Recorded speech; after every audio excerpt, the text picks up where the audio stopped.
Hoje nós vamos conversar com o monge budista Segyu Rinpoche.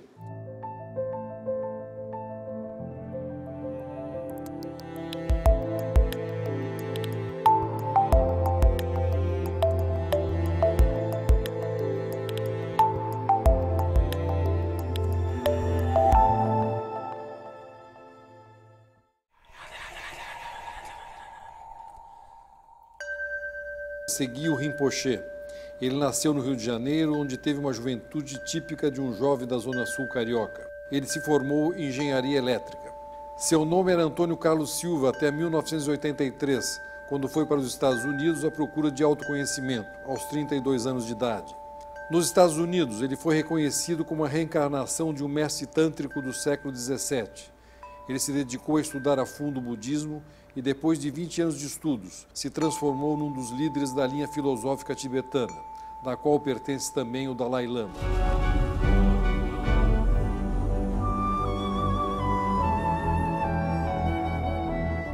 Just like a dream experience, whatever things I enjoy will become a memory. Whatever has passed will not be seen again. Esta linha tem inúmeras personalidades como seguidores, entre elas Steve Jobs, o todo-poderoso criador da Apple.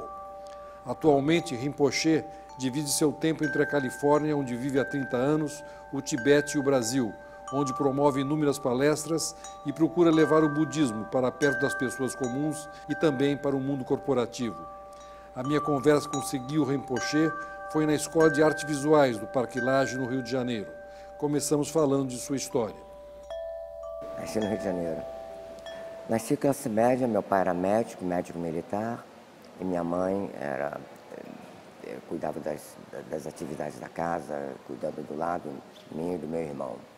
E morei inicialmente no Grajaú, depois me mudei para Ipanema, com a minha família. E você fez estudos aqui no Brasil? Você estudou? Estudei no colégio militar e estudei engenharia eletrônica no Fundão. Sim. E como é que você resolve, de repente, entrar nessa área? Já no Brasil? Já no Brasil, mas de uma forma meio paralela, né? Então, vamos começar. Então, comecei. Desde os 4 anos de idade, eu tinha certas visões, visões que, pelo meu pai, pelo fato de ser médico, como que meu filho tem essas visões, né? Então eram as fantasias meia infantil. E sempre procurou me dar o máximo de atividade cultural e acadêmica, para que eu pudesse não estar preocupado com as minhas visões. E que tipo de visões? Assim? Eu via vultos, via seres, via pessoas, via que as pessoas normais não viam, né? E minha mãe, por intermédio de uma tia, me levou numa senhora, famosa uma benzedeira ou espírita. E ela disse, olha, esse menino tem grandes poderes místicos, vamos dizer assim, utilizando uma palavra que todos nós conhecemos. E precisa prestar atenção. E meu pai, escéptico, como se diz, cético, né? Médico e não querendo. Então isso foi me dando certa curiosidade. Né? Mas não tinha uma repressão da família nesse sentido? Não. Meu pai observava para que eu não tivesse nenhum quadro mental, né? Mas eu era bem academicamente, eu tinha meu grau escolar era muito bom, a assimilação acadêmica era muito boa e de esporte também. Mas em paralelo eu tinha esse dom. Às vezes meu irmão estava doente, eu chegava, botava a mão, ele ficava quieto, entendeu? E ficava calado. Então eu tinha essa habilidade e fui desenvolvendo. A um determinado ponto que meu pai se preocupou de me educar, que essas coisas como Umbanda, esses espaços que faziam, que eram, vamos dizer assim, sem valor, né? Que isso não tinha valor, isso era uma fantasia. Isso são coisas baixas, culturais e tal. Mas eu tive uma experiência com 15, 16 anos que realmente fez com que trouxesse uma certa... O que é isso, né? Bom, eu me tornei engenheiro. Que experiência foi essa? Uma experiência que, passando numa noite, indo para casa, tinha uma pessoa fazendo uns rituais. Um trabalho, um despacho. E eu pronto para desmanchar aquilo, né? Chutar. Chutar. Ao mesmo tempo, tinha uma certa curiosidade. A pessoa veio na minha frente com uma certa agressividade e, de repente, ela começou a ter uns risos meio diabólicos, né? Meio como que se ela tivesse vivenciando um sofrimento meu, ou vivenciando um quadro que ia acontecer comigo, de uma certa forma. E aí ela vira e diz, isso que você não acredita, você um dia vai voltar para a encruzilhada e vai chorar sangue. Você vai bater a cabeça na encruzilhada de dor. E aí eu, 15 anos, né, e saí meio de fino e fui embora para casa. Isso ficou comigo. Posteriormente, uma namorada com um amigo, que eu já estava entrando para a universidade, ele já estava no primeiro ano de engenharia e eu estava me formando para fazendo vestibular, me levou, sem o meu conhecimento, a uma preta velha.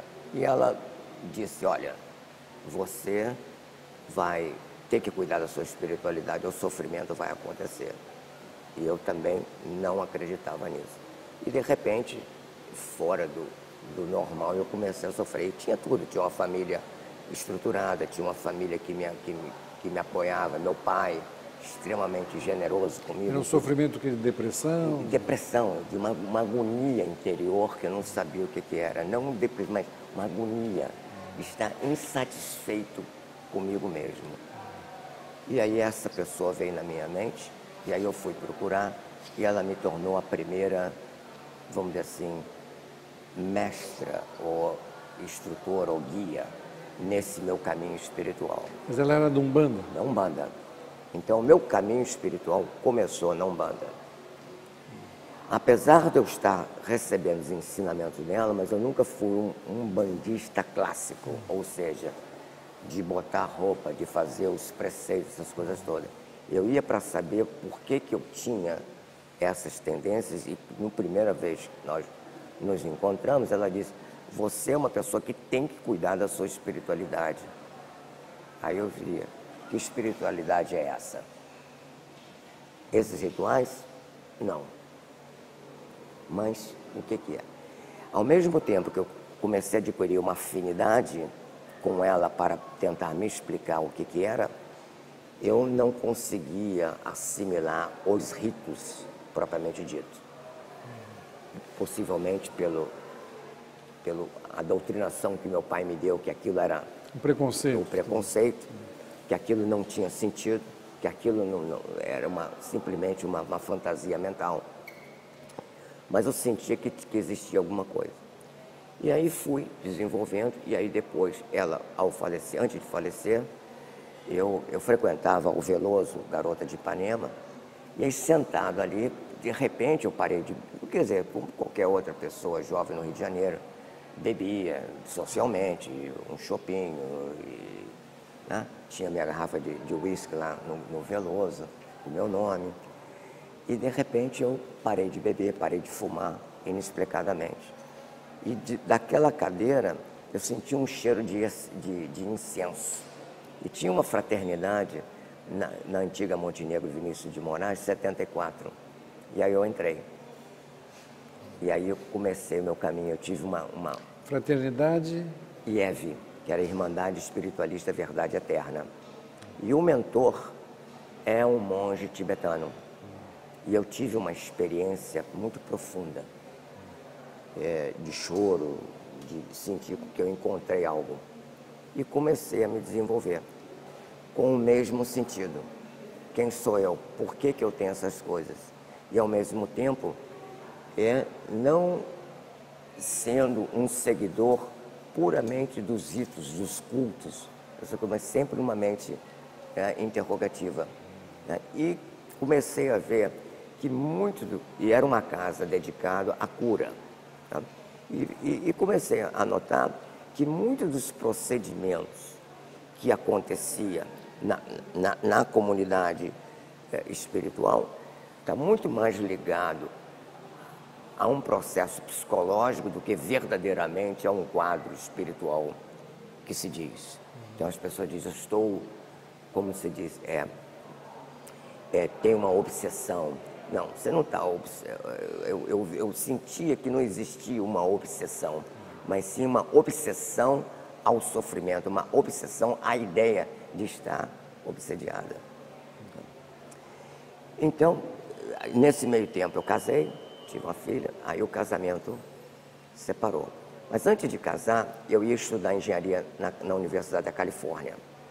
Tinha sido aceito pela Universidade da Califórnia. E não fui, porque em vez de ir, eu me casei. Como o casamento separou, eu falei, bom, agora eu vou. Mas ao mesmo tempo eu falei, bom, eu acho que a psicologia, se a psicologia pudesse ou tivesse um ramo de poder entender as tradições espirituais, não como um culto, não como um dogma, e pudesse integrar ou chegar próximo de uma do outra, eu acho que seria fantástico. E fazendo minha pesquisa, verifiquei que na área de São Francisco, a psicologia transpessoal começava a surgir, que era uma mescla das tradições espirituais do Oriente, como o budismo, como o hinduísmo, né, como a meditação, aplicada à psicologia clínica. E aí eu vou para a América para mudar a minha, como se já tinha me separado, para mudar a minha profissão. Aí você chega lá e encontra alguém... Aí eu chego lá... Isso fazem 30 anos. 30 anos. Aí chego lá, me matriculo na universidade. Estava em Berkeley para aprender inglês, porque o meu inglês não era o suficiente para estar dentro de uma universidade. Tinha uma comunicação muito, como se diz, primária, leve, do que uma comunicação acadêmica. E, nesse meio tempo, eu conheci um tibetano e comecei a estudar psicologia budista com esse tibetano. E, ao mesmo tempo, eu comecei a entender que esta tradição de psicologia transpessoal tinha vamos dizer assim, autoridade da psicologia clínica e não conhecimento das tradições espirituais. E eu achava que faltava algo dessa terapia, dessa filosofia, dessa nova linha acadêmica da transpessoal. E aí eu comecei a estudar psicologia budismo. E nesse momento aí eu fui reconhecido também como a reencarnação de um mestre tibetano. E o que significa ser reconhecido como reencarnado, né? Uhum. Quer dizer, vocês acreditam na reencarnação, seria a reencarnação de um Buda, digamos, de uma pessoa. De uma pessoa. De uma pessoa. Que tinha esses poderes. Exatamente.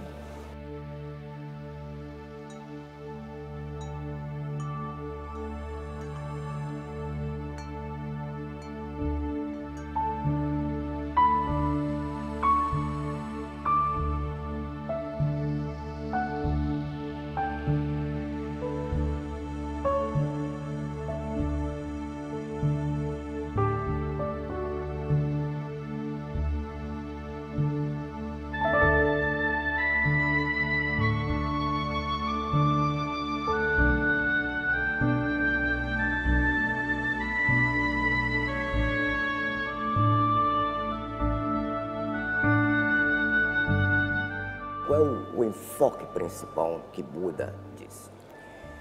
Se nós quisermos mudar a qualidade da nossa vida, nós temos que mudar o nosso interior. Esse interior que ele se refere é os nossos padrões interiores, as nossas histórias interiores. E esse processo, muitas vezes, não é, entre parênteses, confinado a uma só vida. Há muitas vidas. E esta consciência transmigra vida a vida até que ela possa totalmente se tornar iluminada.